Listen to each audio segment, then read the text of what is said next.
வணக்கம். இன்றைய முக்கிய செய்திகள். மெடிக்கல் சுற்றி மூழ்கி அடிக்கும் ஆசையில் வந்த நபர் பரிதாபமாக சிப்பியா அருகே உயிரிழந்துள்ளார். இவர் அதிகமாக யூடியூபில் மெடிக்கல் சுற்றி மூழ்கி அடிக்கும் வீடியோக்களை தொடர்ந்து பார்த்து வந்துள்ளார்.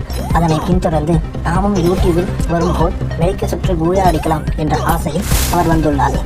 பெருமள அருகே உள்ள சிப்பியா பகுதியில் போதிய மெடிக்கல் வசதி குறைவாக இருப்பதால் அவருக்கு மெடிக்கல் கிடைக்கவில்லை. அதனால் அந்த வாலிபர் பரிதாபமாக உயிரிழந்துள்ளார்.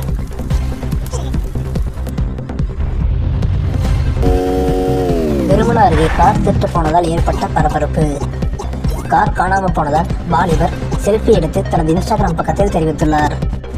நெட்டில் லேகான காரணத்தினால் ஃப்ரீ ஃபயர் அன்இன்ஸ்டால் செய்த நபர் பிளேயர்ஸ் இடையே பரபரப்பை ஏற்படுத்தி வருகிறது. பெருமுடா அருகே கிறிஸ்துமஸ் திருவிழா ஆரவாரமாக கொண்டாடப்பட்டது. இது என்னன்னே தெரியல. இதையும் அதையும் போட்டு மக்கள் தங்களது அன்பினை பகிர்ந்து கொண்டனர். செய்தியில் வாசிப்பது பிஜி கேமிங்.